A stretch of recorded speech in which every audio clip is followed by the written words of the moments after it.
Story 1. The Ghost in the Snowstorm. December 31, 2019, the last night of the year. For most people, it was a time to celebrate, attend parties, and make resolutions for the new year. But for me, it was just another day, another reminder of what I had lost. My husband, Henry, had passed away the previous year in a snowstorm. The cold, biting wind had stolen him away from me, leaving me alone in our small house, surrounded by memories of him.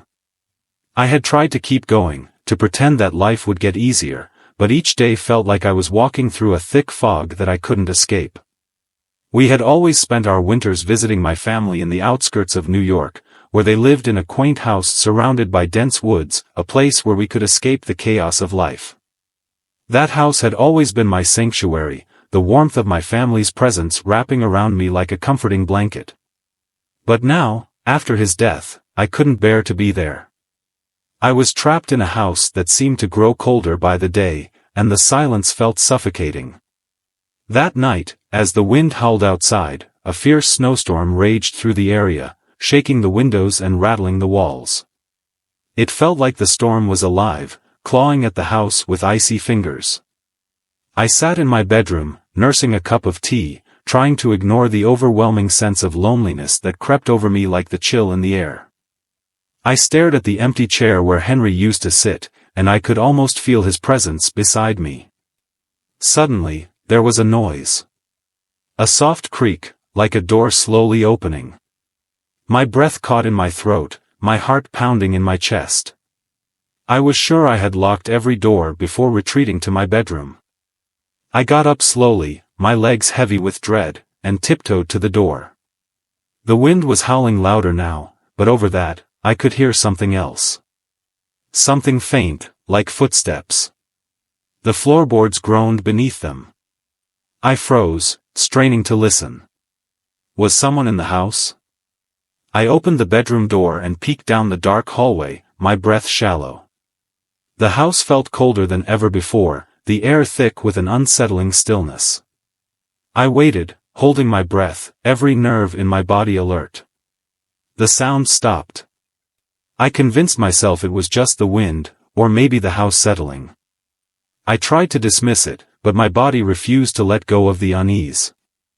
I lay awake for hours, staring into the darkness, listening to every little creak and groan. My mind played tricks on me, whispers that came from nowhere, shadows that seemed to flicker and vanish when I turned to look.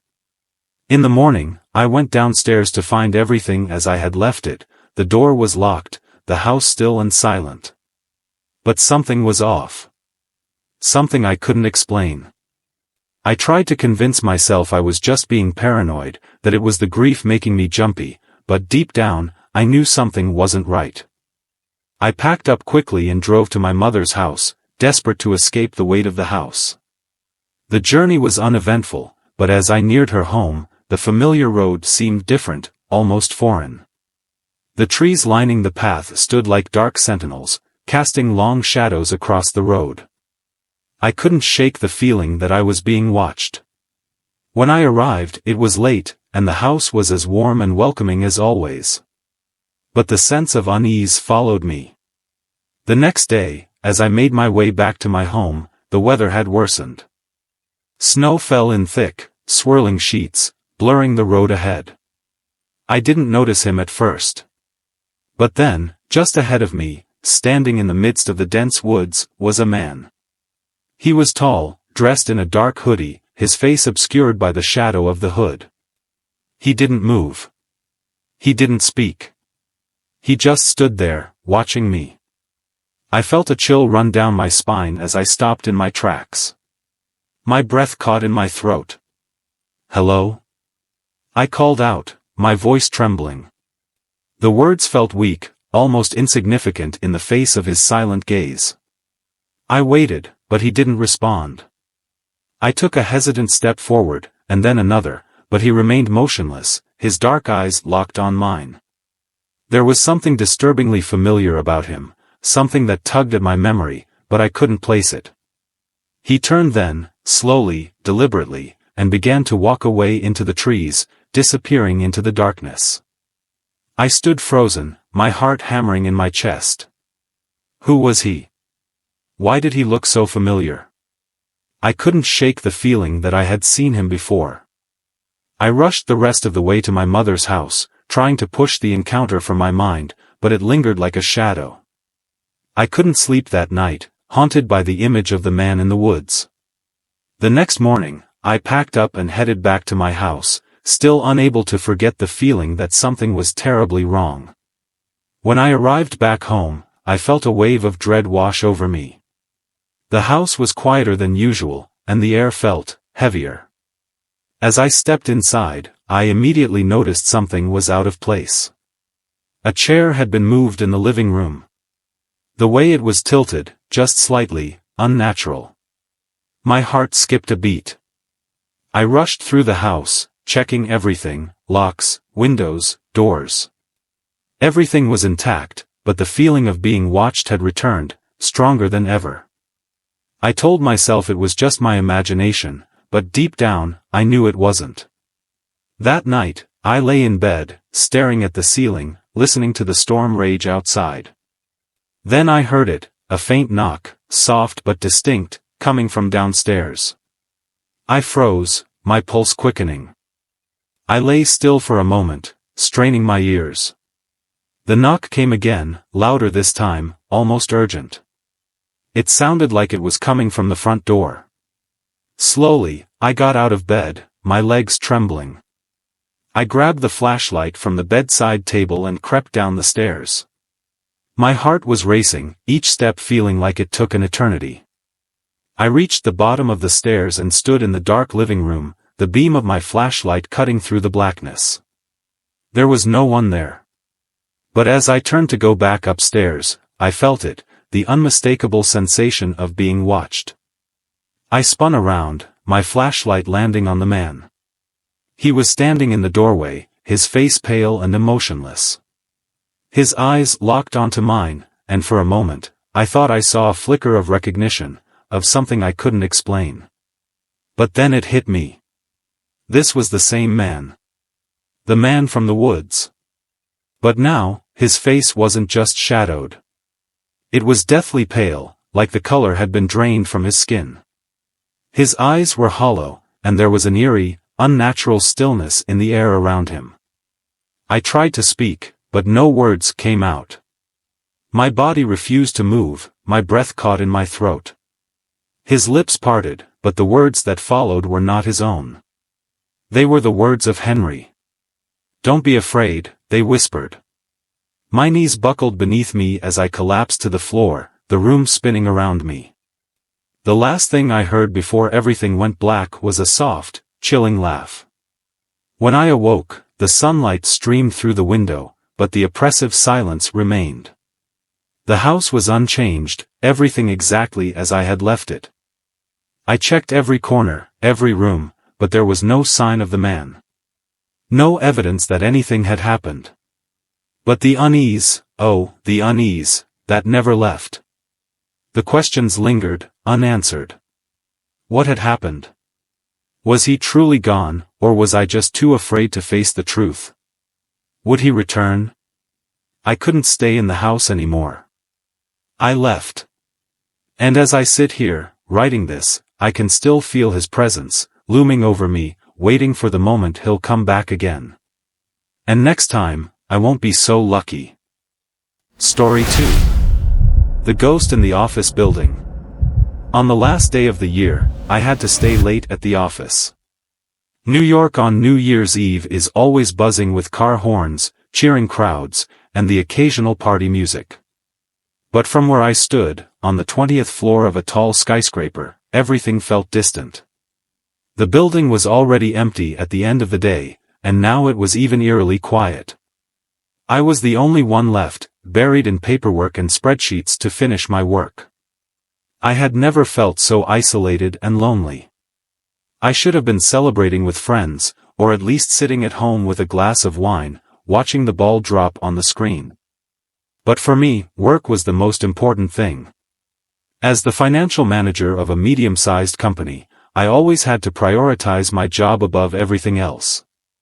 By 10 p.m., all my colleagues had left, and even the cleaning staff had gone. The room had become unfamiliar, with the flickering light of fluorescent lamps and an empty space filled only with the sound of my typing. I was used to the silence, but tonight, something felt off. There was something in the air, heavy and strange. As I was buried in the final report, suddenly, I heard a noise. A faint thump, nothing loud but enough to make me stop. I turned my head immediately, scanning the room. Nothing. Just the hum of the air conditioner. I told myself it was just the machines running. But then, the noise came again. A soft footstep, seemingly from the hallway outside. At that moment, my heart began to race. This didn't feel right. No one should be here. Just me. I stood up, trying to stay calm, and took out my phone from my pocket. Just as I was about to call security, a figure suddenly appeared in the doorway. A man, wearing a black coat, messy hair, and a stiff expression. He stood there, silent. I couldn't see his face clearly because it was engulfed in shadow. "Who are you?" I asked, trying to keep my voice steady. He didn't answer. His whole body seemed to blend into the darkness, except for his piercing eyes, cold and unblinking, staring straight at me. I felt an abrupt chill spread throughout my body, as if he could see right through me. "Are you looking for something?" I tried again, my voice trembling. "If you're looking for someone, I can help you. But you shouldn't be here. This is a restricted area." He remained silent. His eyes never left mine, and his lips curled into a strange smile that I couldn't understand. "Don't you recognize me?" His voice was low and steady, as if he had been waiting for such a question for a long time. "You've seen me every day through the reports. Don't you remember?" I took a step back, my eyes wide, trying to make sense of what he was saying.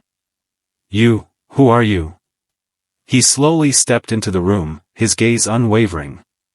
"I'm Ethan, your colleague. But I'm not who you think I am." He looked straight at me, his smile never reaching his eyes. "Have you ever felt like someone is always watching you?" His question hit me like a slap, making me question my own reality. I wanted to respond, but couldn't. The air felt heavy, suffocating. What are you saying?" I whispered, panic rising in my chest. "You're not Ethan. You're not my colleague." He smiled again, but there was no warmth in it. "He's not real. He's just a shadow you created over time."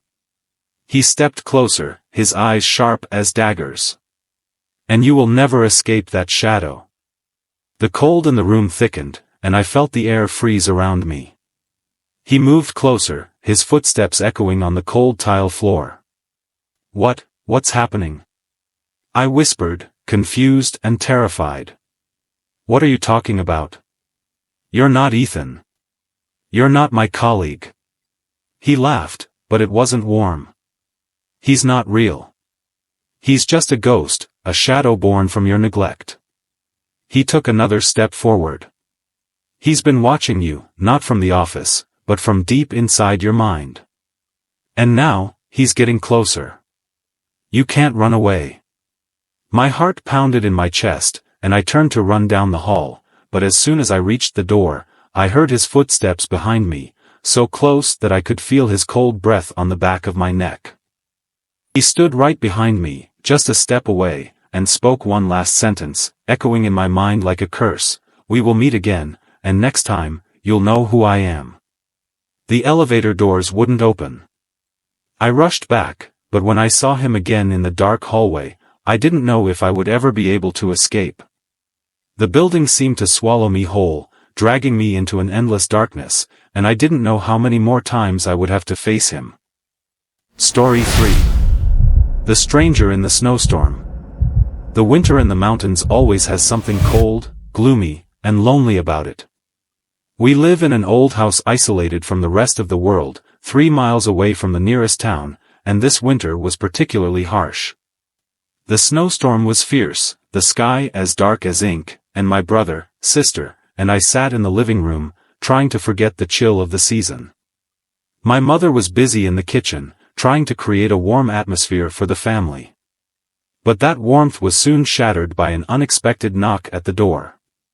I looked at my mother, who stood frozen for a long moment, as if listening for something.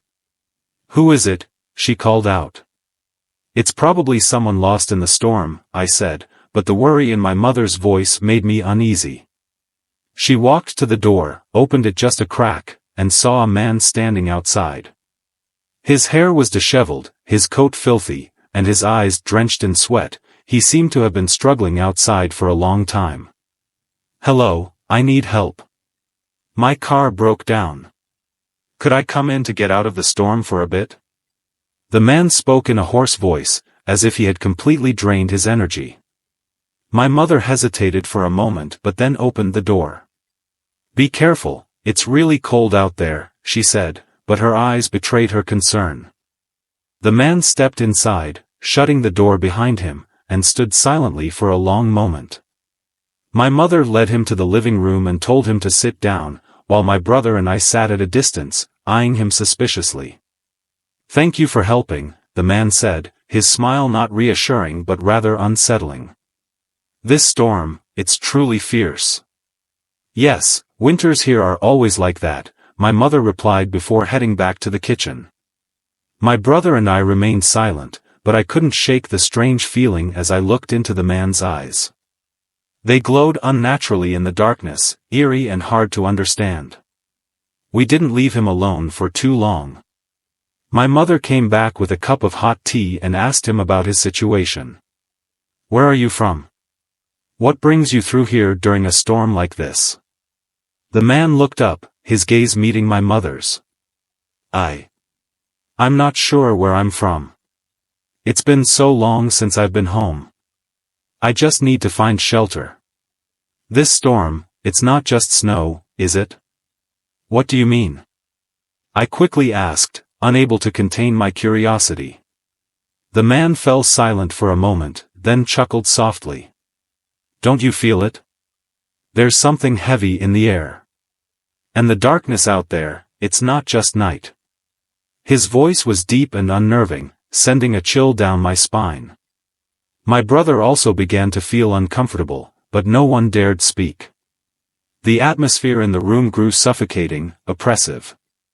The wind howled outside through the cracks in the door, but inside, it felt as though everything had slowed down, as if time itself had stopped. The man continued, his voice almost a hiss. "I know you're not the first to live in this house. There's a history here, a bloody history. And I have a feeling those souls have never left." My mother frowned. "What are you talking about? Don't say nonsense." But the man just smiled oddly. "I know you're worried. But you can't escape those ghosts. They're still watching." The entire room fell silent. I could hear my own breath, my heartbeat pounding in my chest. I couldn't take my eyes off the man. The more I looked, the more terrified I became. A vague sense of fear crept in, as though someone was standing right beside me, even though I knew no one was. My mother tried to stay calm. "Enough. Aren't you cold? Rest for a while. We're not the only ones in this area." The man just chuckled. "Rest? How amusing. You think you can sleep? When they're still out there, beyond, out there. We don't want to hear any more of this." I spoke up, feeling like I couldn't breathe. The man stood up, his eyes glowing in the darkness. "You might think you're safe, but I'm never leaving. Once you're here, no one can leave. This storm is not just about snow. It's bringing something you cannot understand." What do you mean?" My brother asked, his voice trembling slightly. "What are you talking about? We don't understand what you mean." The man stared at my brother, his eyes bright like flames. "You don't understand? Out there, it's no longer a snowstorm. It's something far worse. The shadow of the dead souls. They won't leave you." My brother took a step back, his face pale. What do you mean by that? You can't just say things like that. The man took another step closer, his eyes never leaving us. You just need to look up to see. The storm will never stop. And when it does, you will be the last to leave. The ghosts will come for you, just like they did for those before you. The room was so still that I could hear every breath, every heartbeat. When I looked back at the man, he was gone. There was only an empty, cold space where he had stood, and the eerie silence of the house. Story 4. It was New Year's Eve, and the bitter cold hung like an unseen weight over the town. The air was sharp, a chill that crept under your skin and felt like it could cut through bone. My friends and I had decided to spend the night in a remote cabin, far away from the city's noise and chaos. Alex, who had found the place online, promised us a peaceful evening surrounded by the dark, snowy wilderness. The drive had been strange, almost too quiet. The road twisted and turned through a dense forest, the trees crowding closer, casting strange shadows under the dim moonlight.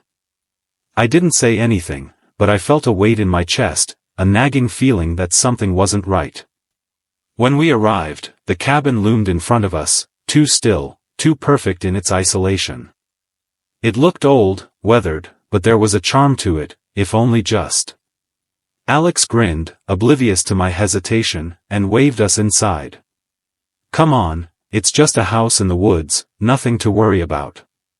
Inside, the cabin was warm, though a strange smell lingered in the air, like something had been rotting for years. A fire crackled in the hearth, casting flickering shadows across the wooden walls. The others were already there, laughing and chatting as they cracked open bottles of champagne. For a while, I let myself relax, trying to shake off the feeling that clung to me like a second skin. But then, things began to change.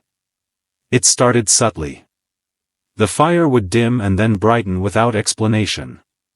The air grew colder, and the wind outside howled as if it were angry. At one point, I heard a door creak upstairs, but no one had gone up. It was a strange, shifting feeling, like something was quietly watching us, waiting. Did you hear that? I whispered to Lily, who was sitting next to me, her eyes darting toward the stairs. Probably just the wind, she said, though her voice lacked conviction. But the knocks came shortly after. Soft at first, hesitant, like fingers tapping on the window. I dismissed it as an animal, maybe a deer scratching its antlers, but the sound was too rhythmic. Too deliberate. Did anyone else hear that? I asked, my voice cracking just slightly. Knock it off, it's just the wind, Alex said, but he sounded unsure. And then it came again. Louder. A sharp, insistent thud against the door. We all froze.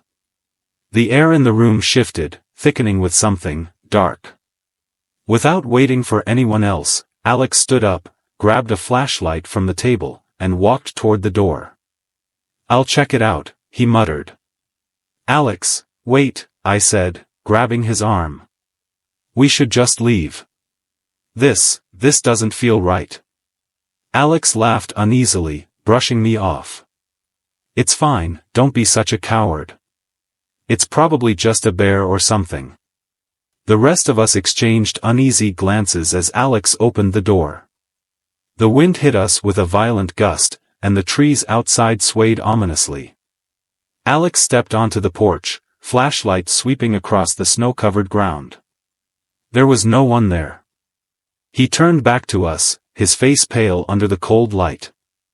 There's nothing out there, but there are footprints in the snow. They lead toward the woods. Footprints? Lily's voice trembled. But there's no one. We're miles from anything. We're not alone, I whispered, but my words were drowned out by a loud bang. The door slammed shut behind Alex, and we all jumped. The wind had picked up, howling like an animal in pain. We all froze, not knowing what to do. That wasn't normal, Lily said, her voice barely above a whisper. What the hell was that sound? I don't know, Alex said, his voice tight. "But I'm telling you, there's something out there." He glanced at the door again. Maybe it's someone just trying to scare us." "It's not funny," Matt chimed in, his face pale. "We need to go back. This place is cursed, I can feel it." I stared at the door, my body tense. The knock returned, louder this time, bang, bang, bang, echoing off the wooden walls. It shook me to the core. No one moved, no one breathed. We all stood frozen, staring at the door, the weight of whatever was outside pressing in on us. "Should we open it?" Alex asked, but his voice was shaking now. "No," Lily said, her eyes wide with fear. "Don't open that door, Alex. We don't know what's out there." But Alex, ever the brave one, didn't wait for anyone's approval. He grabbed the flashlight again, stepping forward with a shaky hand. "I'll check again." The rest of us stood back, watching as Alex slowly turned the knob and cracked the door open, just enough to peek outside. Nothing. No one. Just the eerie glow of the snow reflecting the moonlight, the trees whispering in the wind. Alex stepped back inside and closed the door behind him, breathing hard. His hands were trembling. "There's nothing out there. No one. But those footprints are gone. It's like they vanished." "You're lying," I hissed. "What do you mean they vanished? You saw them, right?" "I swear to God, they were there, and now they're gone." A scream broke the silence. We all spun around toward the kitchen. The sound of shattering glass rang out, followed by more crashes, as though something was being thrown. We rushed toward the noise, adrenaline coursing through our veins. The windows were shattered. The cabinets were opened, their contents scattered across the floor. But there was no one. No one was there. Not a single footprint in the snow outside. "What the hell happened here?" Matt demanded, his voice shaking. "I don't know," Alex muttered, his eyes wide with terror. "But this place, it's not what we thought it was." Before anyone could speak, the door to the cabin suddenly flew open with a force that shook the entire house.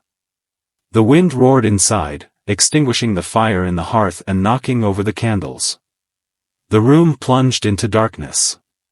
I could hear the others gasping, scrambling for something to hold on to. "What is happening?"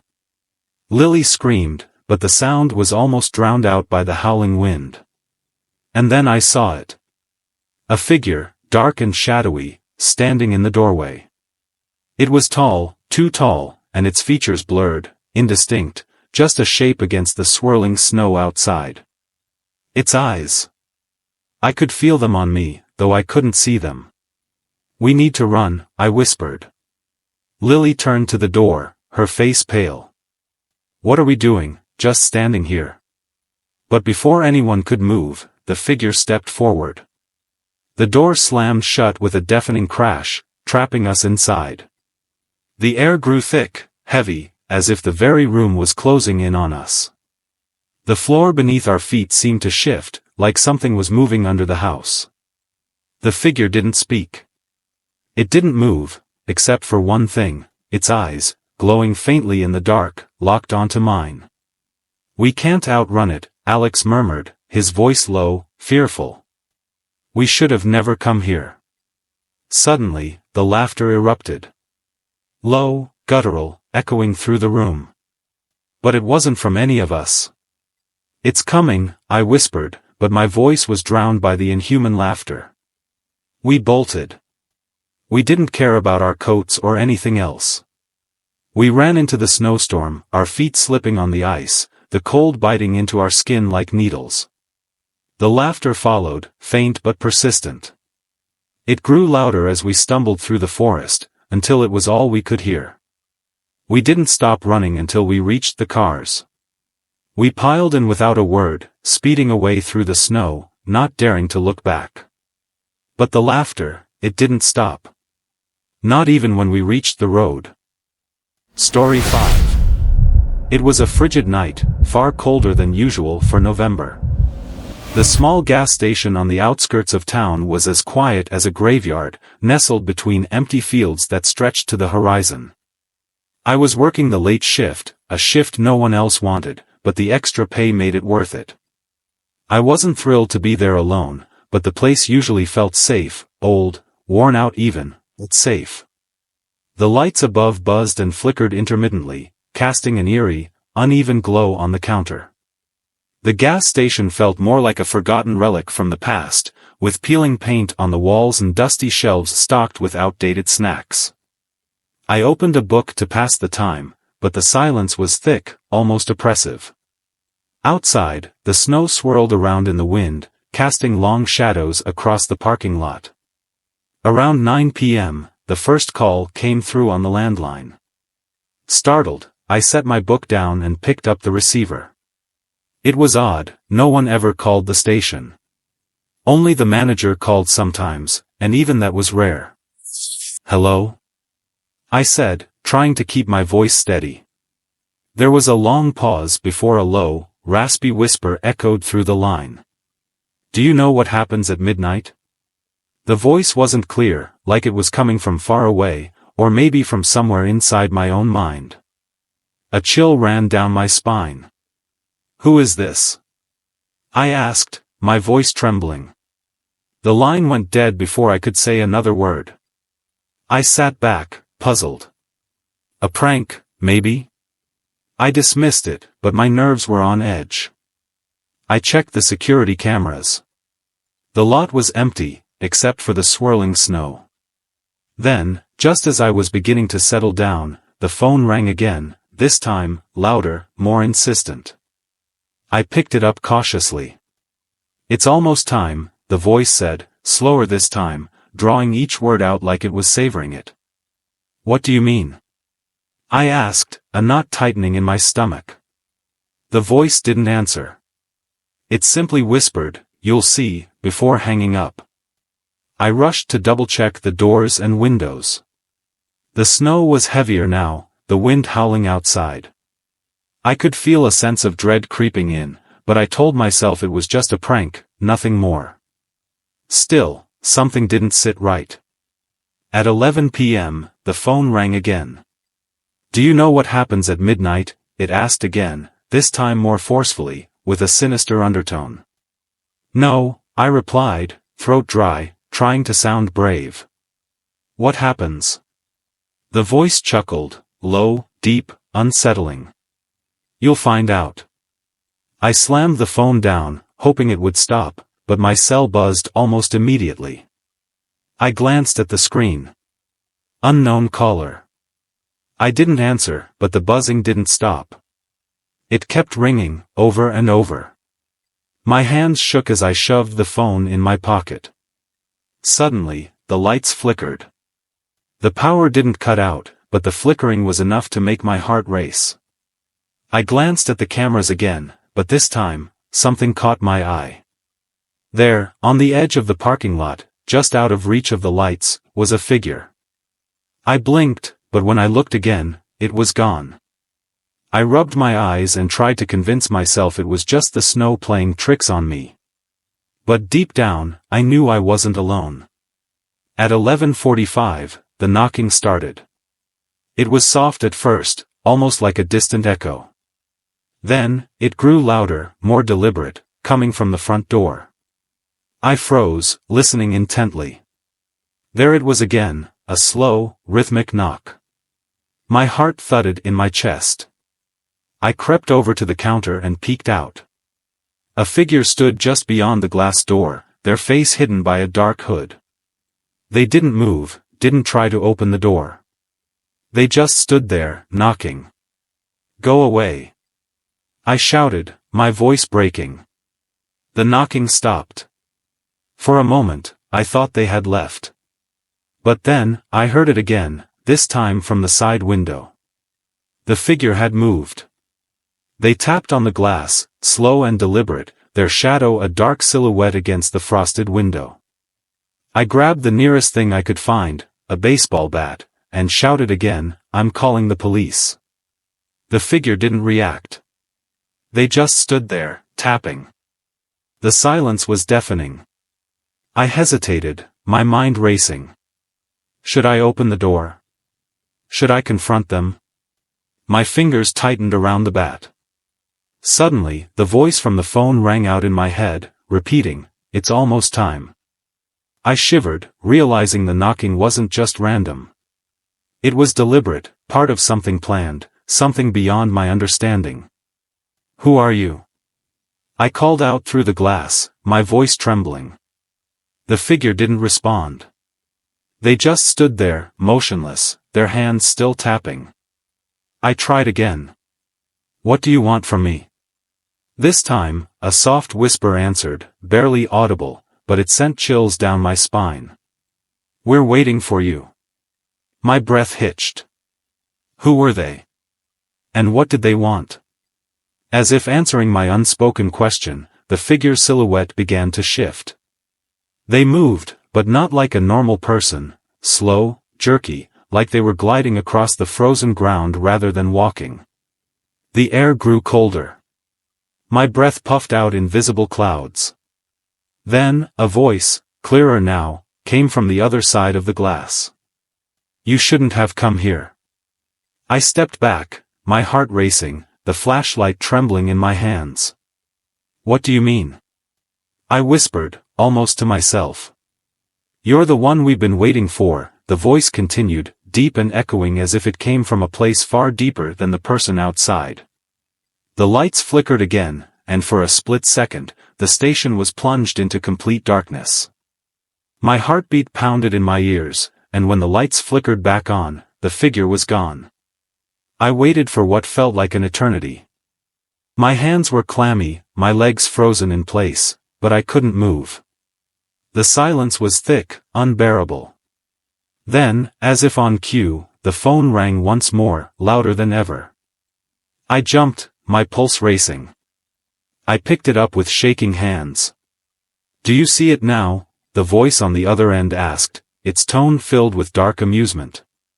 "See what?" I whispered back, my voice barely audible. "Everything. The end is near." I slammed the phone down again, the words echoed in my mind, refusing to leave. I grabbed the flashlight and scanned the room, but there was no one in sight. The snow was heavier now, the wind howling louder outside. I checked the cameras again, but the parking lot was empty, no sign of anyone. My heart still pounded, my thoughts racing. At 2 a.m., the power returned. The lights flickered to life, and the heaters hummed softly. I glanced out the window, expecting to see the figure again, but the parking lot was still empty. The snow had stopped, leaving a pristine white blanket that covered the ground. I exhaled, relieved, but then I noticed something on the ground near the pumps. A set of footprints, fresh in the snow, leading up to the door. I froze, my breath caught in my throat. The prints led up to the door, but they didn't lead away. There were no other signs, no other footprints leading back. And just like that, I knew I wasn't alone. I bolted out of the station at 6 a.m., my hands trembling, not bothering to check the pumps or lock the doors. I told my manager what had happened, but he just shrugged. "Probably some weirdo messing with you," he said. But I knew better. I knew the truth now. And I knew I would never step foot in that station again. As I walked out into the daylight, a thought struck me. What if I wasn't the only one who had seen the figure? What if someone else had seen it too? Story 6. It was supposed to be the perfect night. An old, isolated manor on the outskirts of town, rented for the evening by my best friend, Emily. She was always one for dramatic settings, and tonight was no exception. The manor was an imposing Gothic building, nestled between a dense forest and a rocky cliff. The air was chilly, and the wind howled, pushing snow into swirling, ghostly patterns. Emily had invited a small group of friends, those closest to her, and a few people I didn't recognize. I arrived just after dark, the headlights of my car piercing through the thick fog that had settled over the town. The moment I set foot on the gravel path leading to the front door, a strange sense of unease crept over me. I pushed it aside, chalking it up to the eerie surroundings, but the feeling only grew stronger when I crossed the threshold. Inside, the house was lit by dim, flickering candles, casting long shadows across the cracked stone floors. The distant sound of laughter echoed from a far corner of the house, but everything else was unnervingly silent. Emily greeted me with a quick hug, her eyes bright with excitement, yet there was something unsettling in the way she glanced around the room. "Isn't this place perfect for ringing in the new year?" she said, her voice a little too high-pitched. "Yeah, definitely, it's got a certain atmosphere," I replied, though I couldn't help but notice how the air seemed thick, charged with something unseen. By 9 p.m., the house was buzzing with activity. Some were in the grand dining hall, others in the expansive library, where the fire crackled. But no matter where I went, I felt like someone, or something, was watching me. I'd catch glimpses of figures moving just outside the edges of my vision, but when I looked, there was no one there. At one point, I found myself in the kitchen, alone, filling my glass with wine when I heard it. A low, rhythmic tapping from above, as if someone was methodically walking across the upper floor. My heart skipped a beat. It wasn't the wind, I was sure of it. I went to find Emily. She was chatting with a few people by the fireplace. "There's something strange going on," I said, tugging at her arm. "It's just the house settling," she said with a dismissive smile. "Don't overthink it." But even her casual demeanor didn't comfort me. As I rejoined the others, I couldn't shake the feeling that something was terribly wrong. Around 10:30 p.m., the power went out. The house plunged into total darkness.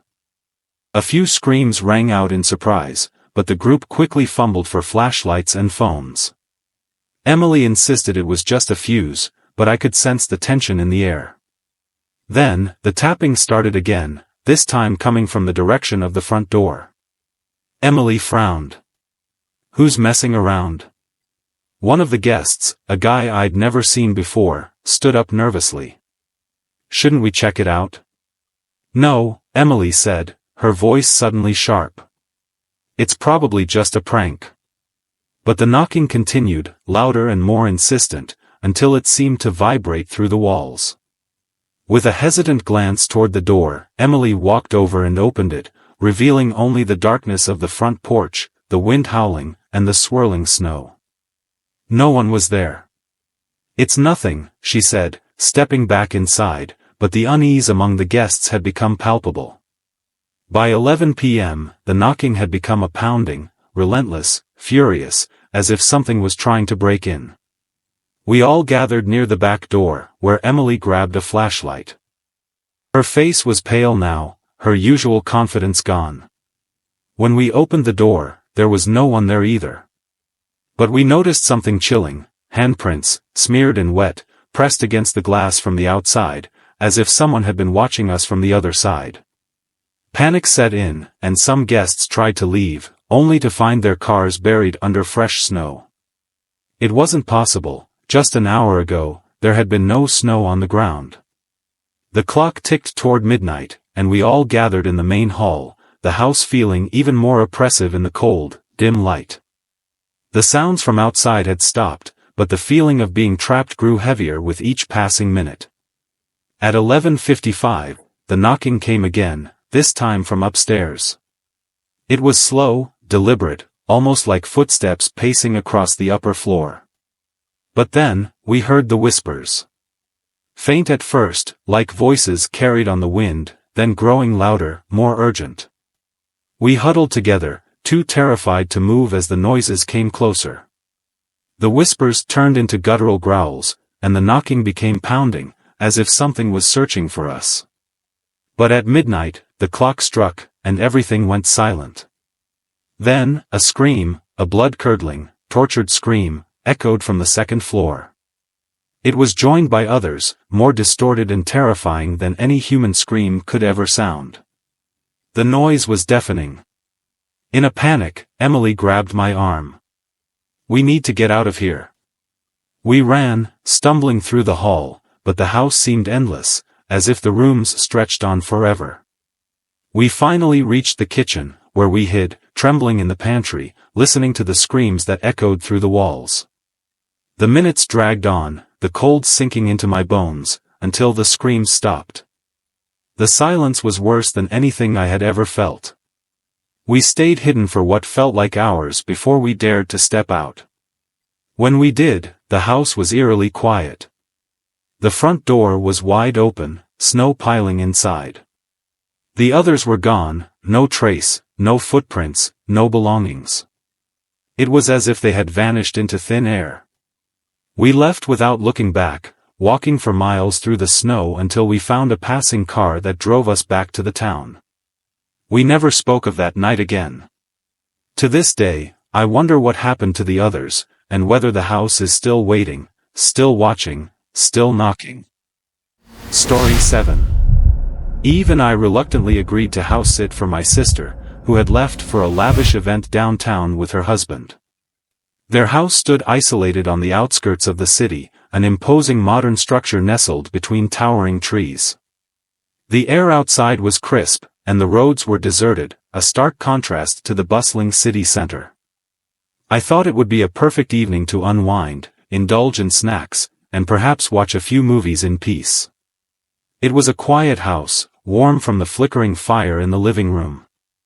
The soft hum of the heater filled the background as snow began to fall outside. I opened a bottle of wine, setting my phone on the coffee table.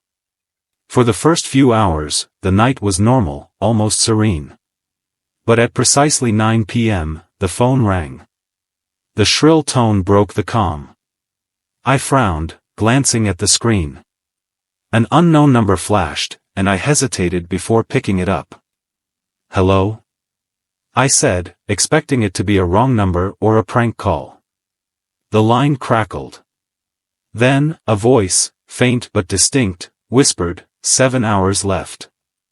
I froze. "Who is this?"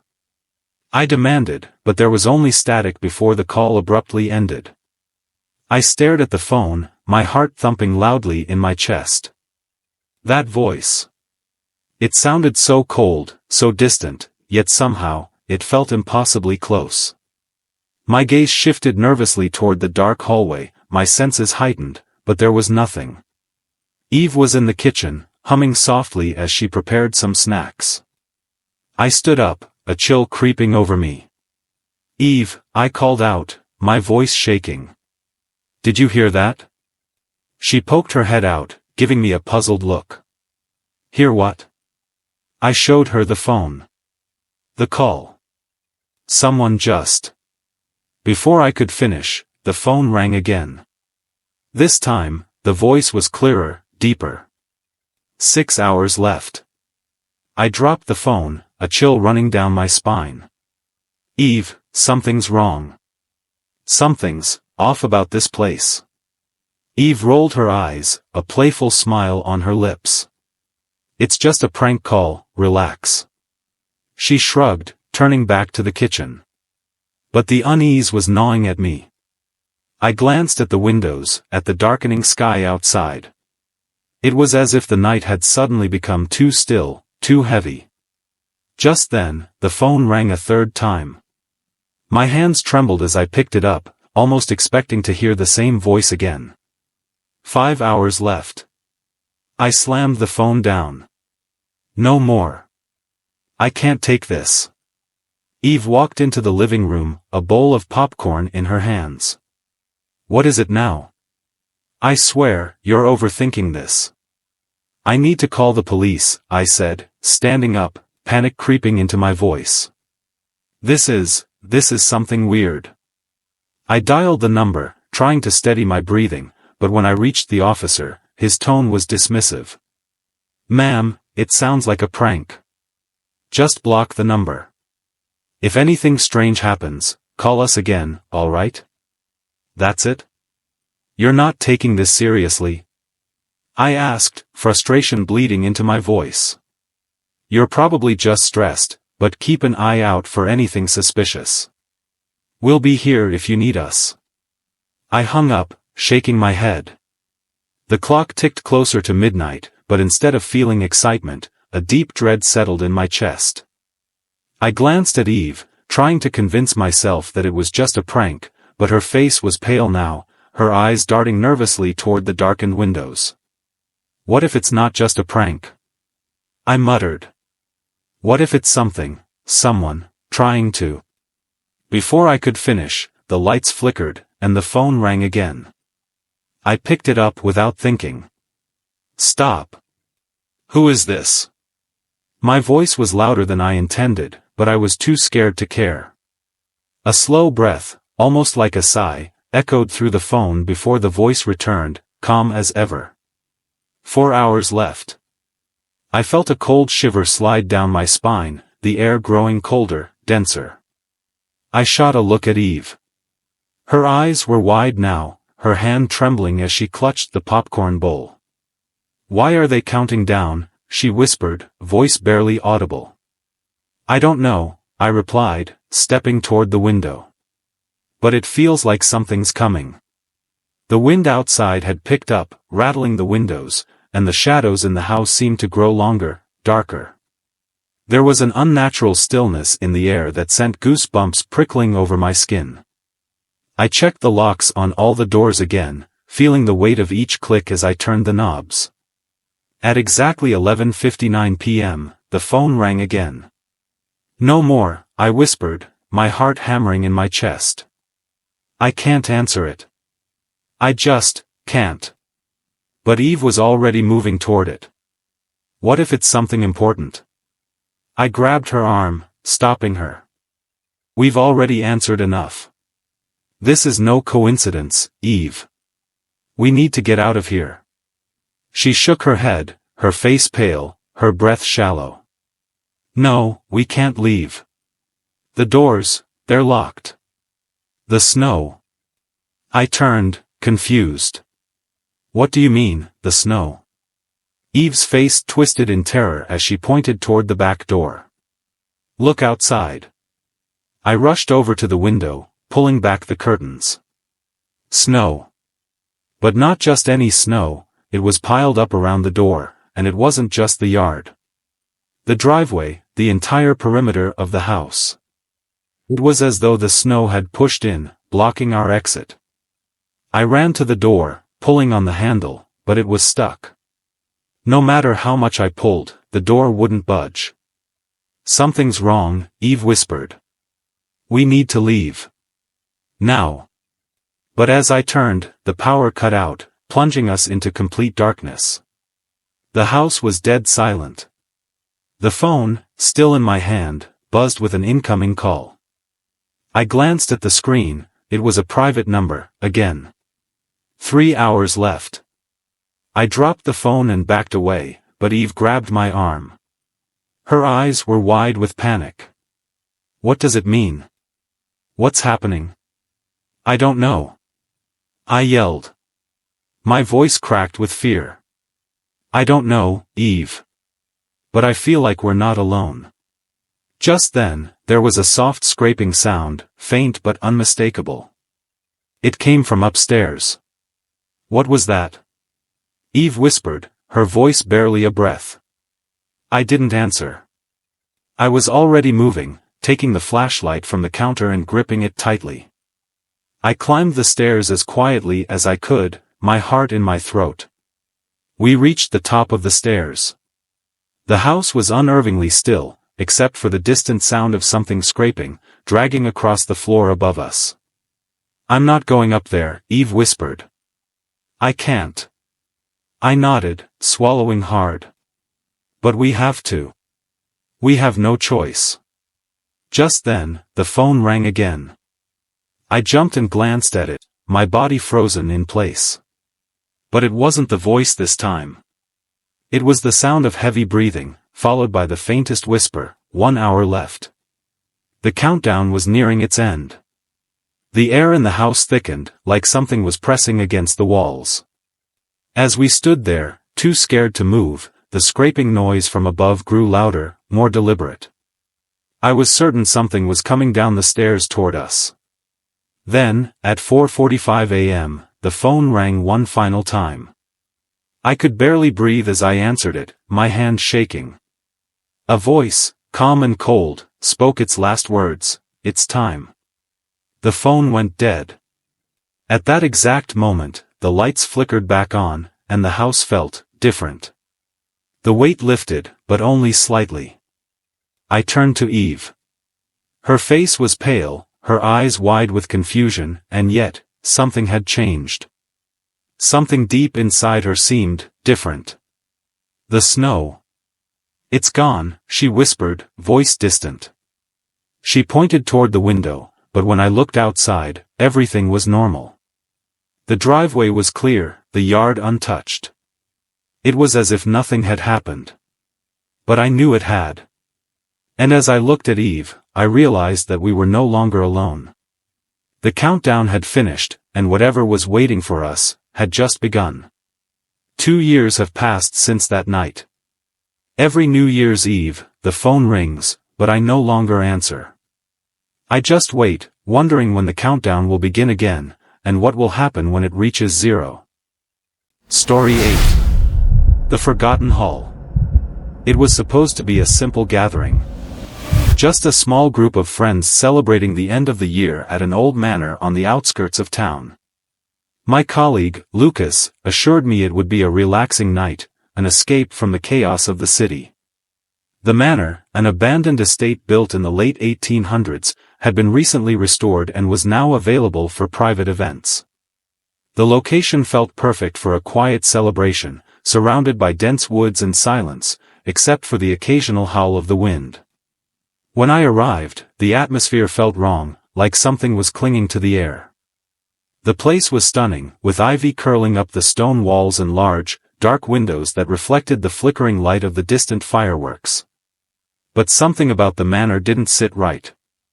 I couldn't quite put my finger on it, there was a heaviness in the air, a sense of being watched. Inside, it was a different story. Grand Hall had been transformed into a ballroom, with golden chandeliers and walls adorned with elegant tapestries. Guests in elaborate costumes and masks milled about, laughing and chatting as if everything was perfect. Lucas greeted me with a wide smile and handed me a simple mask, an intricate silver one to match the masquerade theme.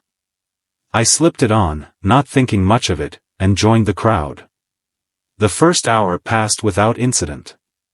The music played, the drinks flowed, and the guests seemed to be enjoying themselves. But as the evening wore on, a sense of unease began creeping over me. It started with the mirrors. There were several large mirrors hanging on the walls of the ballroom, their frames aged with time. At one point, I glanced into one and froze. My reflection, my own face, was there, but it wasn't right. It was delayed. My movements were a fraction of a second off, like the mirror was showing a version of me stuck in time. I quickly turned away, dismissing it as nothing more than a trick of the dim lighting or perhaps the wine. But as the night progressed, I couldn't ignore the mirrors any longer. Out of the corner of my eye, I saw figures that weren't supposed to be there, flashes of movement, faces of strangers appearing, then vanishing as soon as I looked directly at them. "Enjoying the party?" Lucas's voice startled me. He was standing beside me, his own mask now twisted into a grotesque smile. "Yeah, it's great," I replied, trying to shake off the feeling of dread. "What about you? You seem different." Lucas chuckled, his eyes darting around the room, as if searching for something, or someone. "Just a bit tired, that's all," he said with a grin that didn't reach his eyes. He was staring at the crowd as though looking for someone. His gaze moved erratically, never quite resting on anything for too long. "I haven't seen you talk to anyone tonight. Are you okay?" I asked, feeling an odd chill settle in my stomach. Lucas's grin deepened, though there was something almost predatory about it now. "Oh, I'm more than okay," he said, his voice too soft, too deliberate. "In fact, tonight is going to be unforgettable." Before I could respond, Lucas gestured toward the guests, his arm sweeping across the room. "Isn't it beautiful? Look at them. They're all so eager to embrace the night. So eager to wear their new faces. New faces? I repeated, confused. Yes, he whispered, leaning closer. His breath was cold against my ear. Didn't you notice? The masks, they aren't just masks anymore. They're a part of them. Just like you'll be, soon enough. I pulled away from him, my heart pounding. Lucas, what are you talking about? But before he could answer, someone in the crowd screamed. It was a high-pitched, garbled sound that immediately set my nerves on edge. I turned to see a woman clutching her face, her mask now visibly merging with her skin. She screamed again, her voice muffled as she clawed at her face. Her fingers pulled at the edges of the mask, but it wouldn't come off. It seemed fused to her skin. Help her!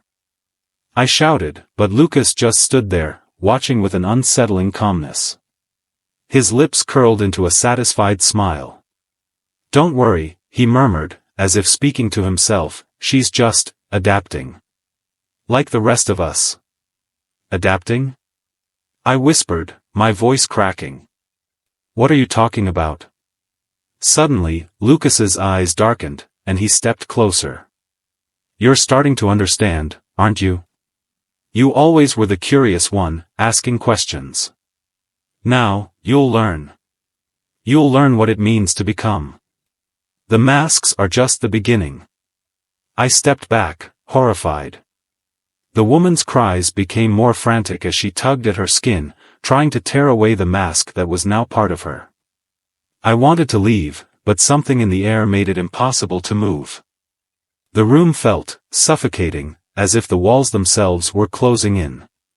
Lucas's voice interrupted my thoughts. You should try one of the new masks. It's more fun when you let go. Trust me. No. No, I'm fine, I stammered, trying to pull away from him. I don't want any part of this. Lucas's smile faltered for a moment, but only for a fraction of a second. Suit yourself, he said, his tone cold now. But you'll change your mind soon enough.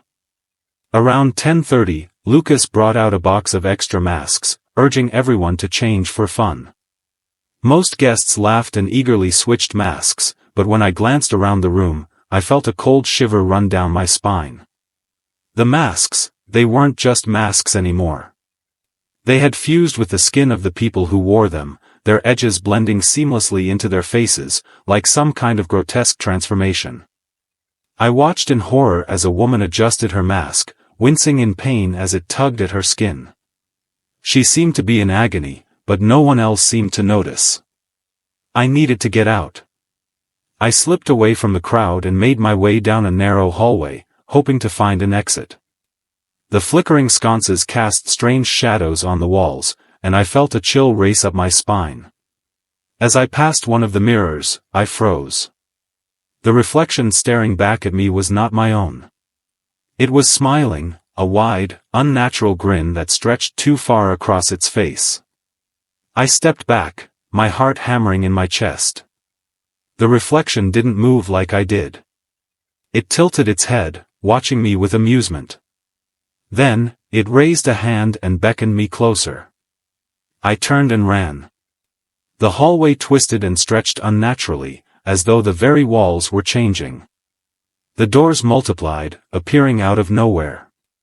Laughter echoed from every corner, but it wasn't the cheerful sound of a party, it was high-pitched, distorted, and seemed to come from everywhere.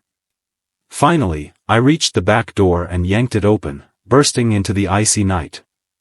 The storm whipped around me, but I didn't care. I ran toward my car, slipping on the ice. But when I reached the driveway, my blood ran cold.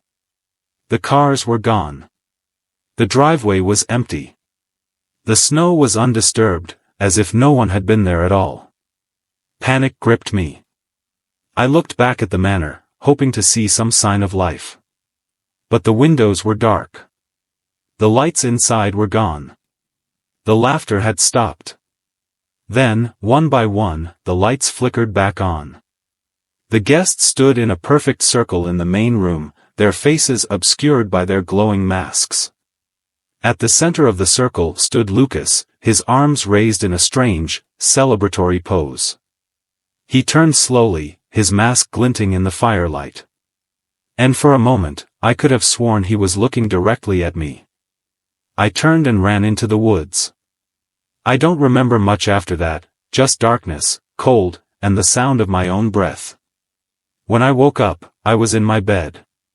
My car was parked outside, covered in snow, and my phone was dead. I tried to call Lucas, but the number had been disconnected. I drove to the manor later that day, desperate for answers. But when I arrived, the place was abandoned. The windows were boarded up, the driveway overgrown with weeds. A local told me that the manor had burned down years ago after a fire destroyed the main hall. No one had been there since. I didn't tell them what I had seen. To this day, I don't know what happened that night. But sometimes, when I pass by a mirror, I swear I see a glimpse of something, someone, watching me. And sometimes, late at night, I hear a faint, twisted laughter that I can't explain. And sometimes, I think the mask is smiling. Story 9. It was New Year's Eve, and the city hummed with an energy unlike any other night. The air had an odd mixture of crisp cold and anticipation, as though the very sky was holding its breath for the coming celebration. People were out in full force, laughter spilling out of crowded bars and the faint sound of distant fireworks punctuating the night. I had spent the evening at my friend Clara's house, surrounded by the usual group. Jake and Mia were busy cracking jokes while nursing cheap wine, and everyone else seemed lost in the warm comfort of their own little worlds. But even amidst the laughter and chatter, a sense of unease had settled over me. Clara had noticed. "Come on, you've barely said anything all night," she teased, pouring herself another glass of wine. "Are you sure you're all right? You're not usually this quiet." "I'm fine," I muttered, faking a smile. "Just tired. I think I'm going to head out before it gets too crazy." Mia, who was sprawled on the couch, grinned. "What, so you're leaving us to the madness? New Year's Eve, and you're bailing? You're no fun." "Sorry, I like being home when the streets start getting wild," I said, shrugging. "I'll take a nice, quiet night alone." Clara gave me a skeptical look, but didn't press the matter further. As I stood up to leave, she called after me. "You sure you'll be okay out there? The city's pretty packed tonight." "Yeah, I'll be fine. See you tomorrow," I said, making my way to the door. The street outside was quieter than I expected. The usual hustle and bustle was absent, and for a moment, I almost felt like I'd entered a parallel universe. There was still a distant rumble of fireworks, but they felt so far away, almost unreal. I pulled my coat tighter around me, trying to fight off the chill. The cold air seemed to press in on me from all sides, almost as though it were alive. I glanced at my phone, 11:47 p.m. If I hurried, I could make it home before things got too loud. But as I walked, something felt off. At first, it was nothing more than a strange feeling in the air. The hairs on the back of my neck stood up, but I brushed it off. The streetlights were flickering in a pattern, blink on, blink off, too rhythmic to be normal. I paused, glancing around. Surely it was nothing. A power issue, maybe. But when I looked around, the street was empty. No one in sight. I took a deep breath, forcing myself to keep walking. But then I noticed the shadows. They were stretching unnaturally long beneath the flickering lights, like fingers reaching out toward me. I couldn't help it, I glanced over my shoulder, half expecting to see someone following me. But there was nothing. Just the empty street stretching behind me. I laughed nervously to myself. "Get a grip," I whispered. And then, I saw it. At the far end of the street, under the last working streetlight, was a figure. It wasn't moving, just standing there, unnaturally tall, too tall. The head was tilted at an odd angle, as though it were watching me. I froze. A shiver ran through me, and for the first time in a long time, I felt that primal instinct that told me something was terribly wrong. I tried to rationalize it. Maybe someone's just waiting for an Uber. Or they're drunk. But even as I tried to convince myself, my legs refused to move. The figure didn't move either, but somehow, it seemed closer. I squinted, trying to make out its details. And then, I saw it. The figure's arms hung lower than they should have. Too low. Its body seemed wrong. The proportions weren't human. I took a step back, but my feet felt heavy, like they were glued to the pavement. My breath came in shallow gasps. I turned away quickly, trying to keep my pace steady, but my heart was racing. The night felt thick with tension, as though the air itself was closing in on me. I dared another glance over my shoulder. It was closer. The figure hadn't moved, but now, it was under the next streetlight. It had shifted. Its shape rippled like smoke, distorting in unnatural ways. My body went cold. Every rational part of me screamed to keep walking, but my feet wouldn't listen. A voice, familiar, suddenly broke through my panic. Is someone following you? I spun around, nearly tripping over my own feet. Standing at the corner of the street was an old man. His face was wrinkled and worn, his posture hunched, his eyes wild. Who are you? I asked, my voice trembling. Doesn't matter, he rasped. You need to get inside. Now. It's too late to run. I stared at him, confused and terrified, but the words spilled out of him in a hurried whisper. The thing behind you, it's not just following you. It's hunting you. You were supposed to stay inside tonight. I felt my legs go weak beneath me. I had no idea what he meant, but the look in his eyes, it was pure, raw fear. Before I could respond, the figure took another step, closing the distance in an impossible, fluid motion. It was faster than I had thought possible, moving in ways that defied logic. The streetlights above us flickered and died, casting us into total darkness. The old man grabbed my arm with a strength that surprised me. No time for questions. Run. Don't stop until you're inside. I didn't even think. My legs carried me forward, desperate to escape, to get away from the thing that was following me.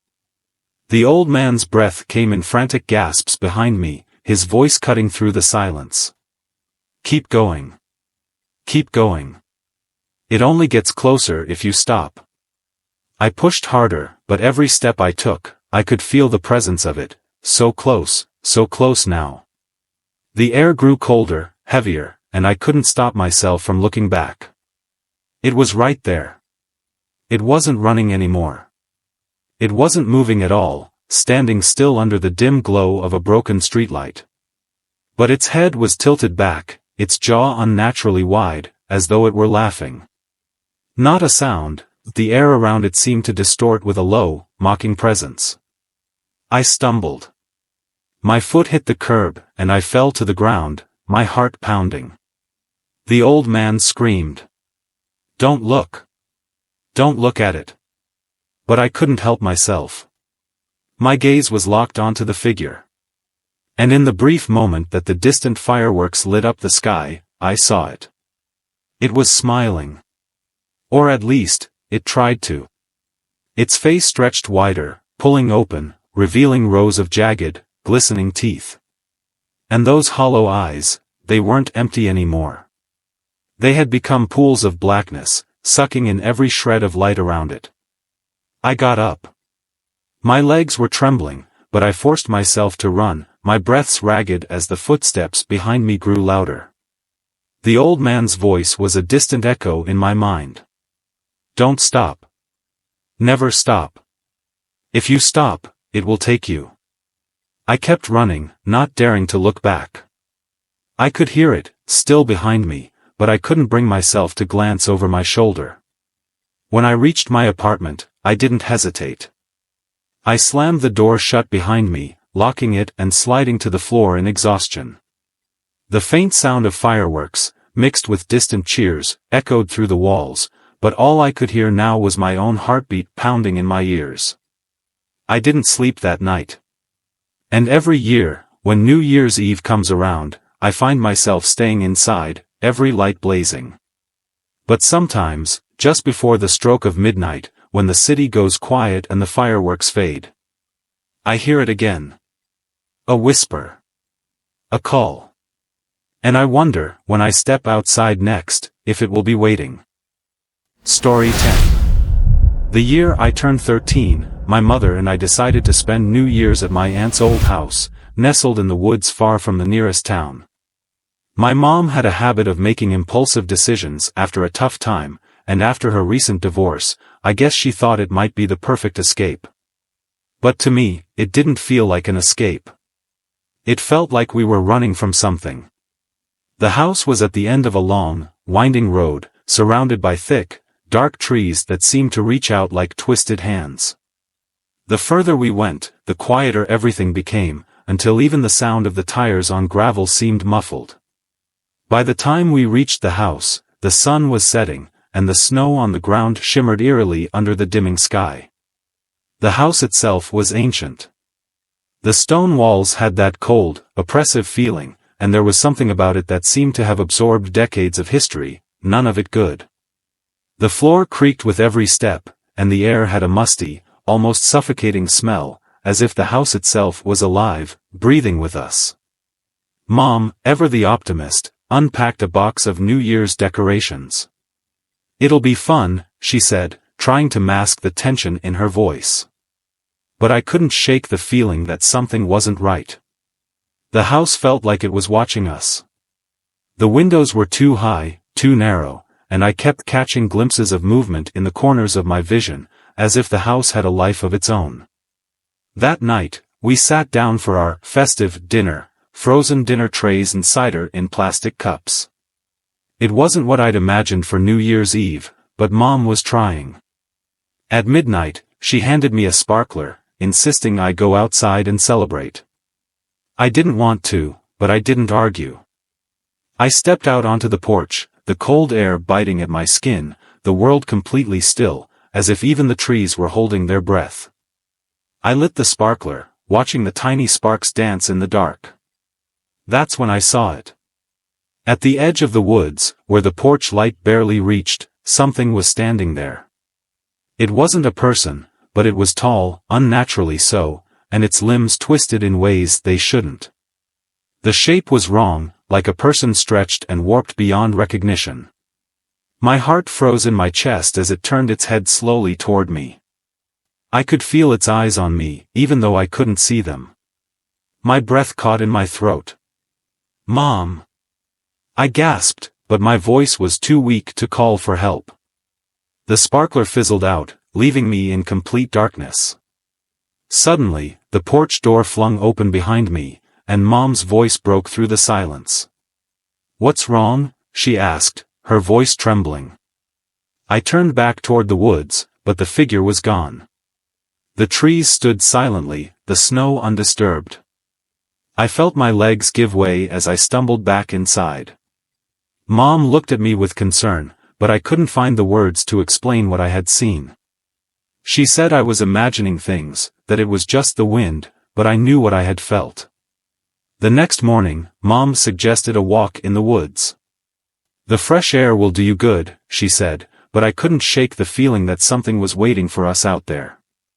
Reluctantly, we set off, the trees towering above us, casting long shadows on the snow-covered ground.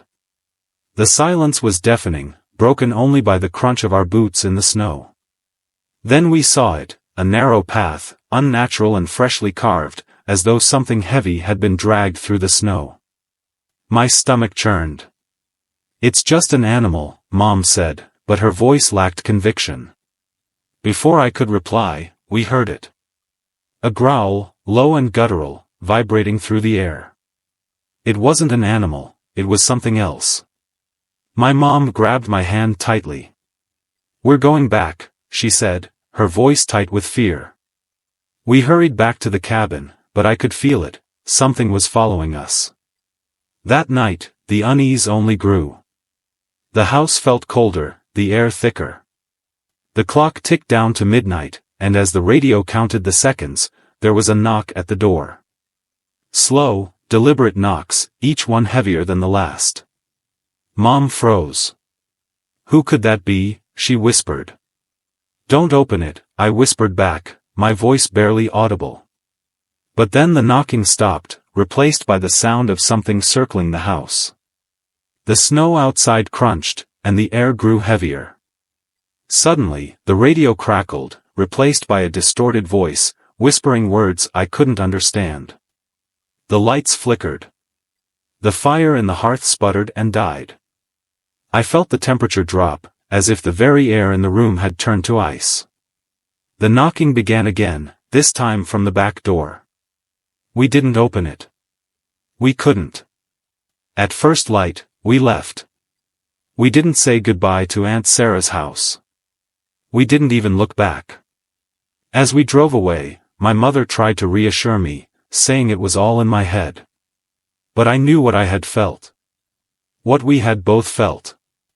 To this day, I can't forget that night. And every New Year's, when the world celebrates with fireworks and laughter, I stay home in silence, because I know that some secrets are meant to stay buried in the woods. Whatever knocked on that door wasn't there to celebrate. It was there for something far darker.